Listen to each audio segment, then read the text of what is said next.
Hello students. आज हम 5 मार्च की आपकी इंग्लिश रीडिंग की एक्टिविटी शीट को रीड करेंगे। My best friend. Hello children, let's read a story about a friendship. तो ये फ्रेंडशिप के ऊपर एक स्टोरी है, माई बेस्ट फ्रेंड। इसको आज हम रीड करेंगे। वंस अपॉन अ टाइम, एक बार की बात है। 2 friends, 2 friends, Aman and Naseer were walking down through a desert. Aman और नसीर जो है वो डिजर्ट से होते हुए नीचे की तरफ जा रहे थे। डिजर्ट मतलब मरुस्थल से होते हुए, रेगिस्तान से होते हुए। At some point in the journey they had an argument and Aman slapped Naseer in the face. अब क्या होता है कि चलते चलते उनमें कुछ आर्ग्यूमेंट हो जाता है, किसी बात के ऊपर बहस हो जाती है और अमन जो है वो नसीर को एक थप्पड़ मार देता है। स्लैप का मतलब होता है थप्पड़ मारना। Naseer was hurt but he did not say anything. Naseer जो है वो उसको दुख तो हुआ था और दर्द भी हुआ था थोड़ा सा, लेकिन वो कुछ बोलता नहीं है उस time. However he wrote in the sand, उसने रेत के ऊपर कुछ लिखा। Today my best friend slapped me in the face.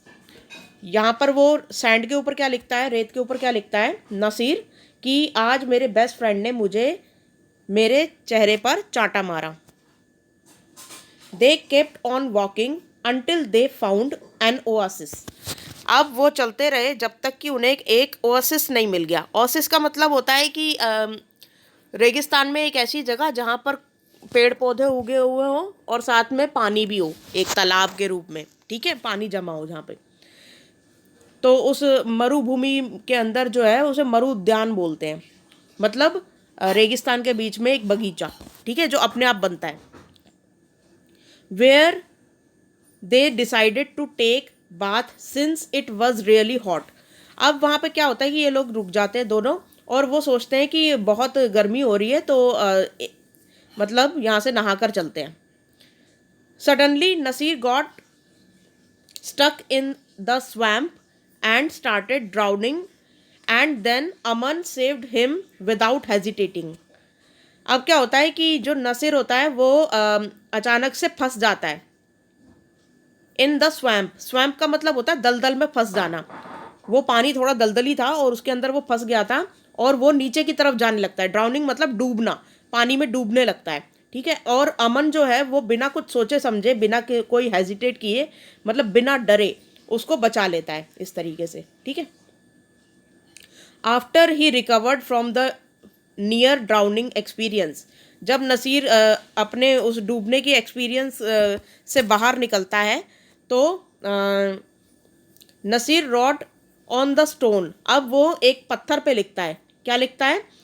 Today my best friend saved my life, आज मेरे बेस्ट फ्रेंड ने मेरी जान बचाई। अमन आस्क नसीर, अब जो ये अमन है वो नसीर से पूछता है, When I slapped you, you wrote it in the sand and now you have written it on the stone. Why? वो बोलता है कि जब मैंने तुम्हें थप्पड़ मारा था तब तुमने रेत पर लिखा था और अब मैंने तुम्हारी जान बचाई है तो तुमने एक स्टोन पर लिखा है, एक पत्थर पे लिखा है, ऐसा क्यों? Nasir replied, When someone hurts us, we should write it down in the sand where the winds of forgiveness can erase it away. जब हम हर्ट होते हैं तो हमें वो चीज़ जो है, जो हमें हर्ट करती है, मिट्टी पे लिख देनी चाहिए ताकि जो दया और क्षमा की जो हवा चलती है वो उस चीज़ को मिटा दे। मतलब जब तेज़ हवा चलती है तो मिट्टी भी बहने लगती है, रेत भी बहने लगती है, तो वो चीज़ जो है वो मिट जाती है। तो इसका मतलब यह है कि क्षमा की हवाएं होती हैं या क्षमा की जो वायु चलती है तो वो उस जो दर्द है, जो एक दूसरे से गिला शिकवा है, उसको मिटा देती है। But when someone does something good, लेकिन जब कोई कुछ अच्छा करता है, वी शुड एनग्रेव इट, तो हमें उसको एनग्रेव मतलब उकेर लेना चाहिए, उसको लिख देना चाहिए on a stone so that no wind can ever erase it. जब कोई अच्छाई करता है तो हमें उसे अपने दिल के स्टोन पर लिख देना चाहिए, यानी कि अपनी मेमोरीज के ऐसी जगह लिख देना चाहिए जिसको हम ना भूलें। तो मतलब उसको अपनी मेमोरीज में हमेशा याद रखना चाहिए, किसी की अच्छाई को या उसके अच्छे कर्मों को, तो ताकि वो कभी भी ना मिटे, किसी भी चीज़ से ना मिटे या किसी भी हवा से ना मिटे। So no wind can ever erase it, ताकि कोई भी हवा इसे ना मिटा पाए। इसीलिए मैंने इस तुम्हारी अच्छाई को जो है वो पत्थर पे लिखा और तुम्हारी बुराई को सैंड पे लिखा। सैंड मतलब रेत पे, ठीक है। अमन हक नासिर। अब जो अमन है उसने उसको नसीर को जो है गले से लगा लिया and understood his friends was what his friend was trying to teach him. और वो समझ गया कि उसका फ्रेंड जो है उसे क्या सिखाना चाहता था। तो क्या सिखाना चाहता था? Moral of the story was कि always try and see good in people, हमेशा लोगों में अच्छाई को देखो, ये सिखाना चाहता था।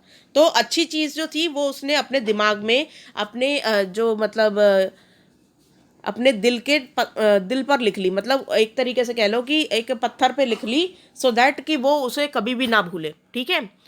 तो अच्छाई को हमेशा जो है याद रखना चाहिए कुल मिला के, और लोगों में अच्छाई ही देखनी चाहिए, बुराई को इग्नोर कर देना चाहिए। तो फर्स्ट क्वेश्चन यहाँ पे दे रखा है, visit your school library and search similar stories that are based on friendship. तो आप अपनी स्कूल लाइब्रेरी में जाएंगे और ऐसी ही स्टोरीज जो फ्रेंडशिप के ऊपर बेस्ड हैं उनको पढ़ेंगे, उनको सर्च करेंगे। Question number 2, make flash card pictures card based on the story that you have chosen from the school library under the guidance of your teacher.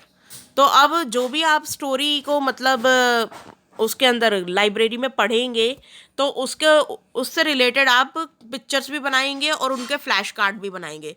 जैसे इसके अंदर स्टोरी के साथ साथ ये पिक्चर्स दे रखी हैं, इस तरीके से फ्लैश कार्ड पे बना के आप जो है उसको ड्रॉ करेंगे। तो भाई ये तो आप जो भी स्टोरी पढ़ेंगे उसको खुद ही बनाएंगे, पिक्चर जो भी बनाएंगे, ठीक है। तो अब क्वेश्चन नंबर 3 देखते हैं। Think of an incident when your friend helped you, how did it make you feel. आप ऐसे किसी इंसिडेंट को याद कीजिए जब आपके फ्रेंड ने आपकी हेल्प की हो और तब आपने कैसा फील किया। Write down your experience in not more than 50 to 70 words. आपको ये एक्सपीरियंस जो है वो 50 से 70 वर्ड्स में इंग्लिश में लिखना है। तो मैंने अपना एक्सपीरियंस लिखा हुआ है कि मैंने क्या फ़ील किया था जब मेरे एग्ज़ाम टाइम में मैं अपना पेन जो है घर पे छोड़ आई थी। तो ऐसा कुछ मैंने लिखा है यहाँ पे। Once during my school days, एक बारी की बात है जब मेरे स्कूल टाइम में, मतलब जब मैं स्कूल में पढ़ती थी, I forgot to bring a pen with me in an exam. एक एग्ज़ाम में मैं अपने साथ पेन को लाना भूल गई। Then a classmate offered me her extra pen and then we became friends. और तब मेरी मतलब जो क्लासमेट थी उसने मुझे अपना पेन जो वो एक्स्ट्रा लाई थी उसने ऑफ़र किया और तब हम अच्छे फ्रेंड्स बन गए। After some time we became best friends, और कुछ दिनों बाद हम लोग बेस्ट फ्रेंड बन गए। पहले फ्रेंड बने, फिर उसके बाद बेस्ट फ्रेंड बन गए। I felt thankful at that day when she help me. मैंने उस दिन अपने आप को मतलब मैंने उस दिन बहुत उसको थैंकफुल मतलब अंदर से धन्यवाद किया और मैं उसके प्रति बहुत कृतज्ञ थी कि उसने मेरी हेल्प की उस दिन। She was so good in studies, वो मतलब she was also good in studies, वो बहुत अच्छी थी पढ़ाई में। और ऑल्सो का मतलब होता है वो बहुत अच्छी थी भी, यहाँ पे ऑल्सो का मतलब होता है भी, वो पढ़ाई में भी बहुत अच्छी थी। So she help me a lot in studies, तो वो मेरी हेल्प भी कर दिया करती थी स्टडीज़ में। और हर नेम वॉज नेहा, और उसका नाम जो था वो नेहा था। तो ये मेरा एक्सपीरियंस था जो मैंने यहाँ पे शेयर किया है। आपको भी कुछ ऐसा एक्सपीरियंस अगर है कि किसी ने आपकी हेल्प की हो तो आप उसको इंग्लिश में लिख सकते हैं। ज़रूरी नहीं है बड़े बड़े सेंटेंसेस बनाना, छोटे छोटे सेंटेंसेस में भी आप बना सकते हैं, ठीक है। अदरवाइज इसी को लिख लीजिएगा। तो ये आपका आंसर नंबर 3 हो गया। तो भाई फर्स्ट और सेकंड जो क्वेश्चन है वो आप अपनी लाइब्रेरी में जाएंगे और फ्रेंडशिप के ऊपर ऊपर कोई स्टोरी देखेंगे, और सेकंड वाले में उससे रिलेटेड पिक्चर्स भी बनाएंगे, और थर्ड वाले में जो है वो मैंने आपको दिखा दिया कि आपकी अगर किसी ने हेल्प की हो तो 50 से 70 वर्ड में आपको इस तरीके से स्टोरी लिखनी है। अगर आपकी खुद की स्टोरी है और आप बना सकते हैं इंग्लिश में तो बना लीजिएगा, अदरवाइज जो मैंने आपको दिखाई है स्टोरी आप वो भी जो है लिख सकते हैं। तो आज की वर्कशीट कंप्लीट होती है। Thank you.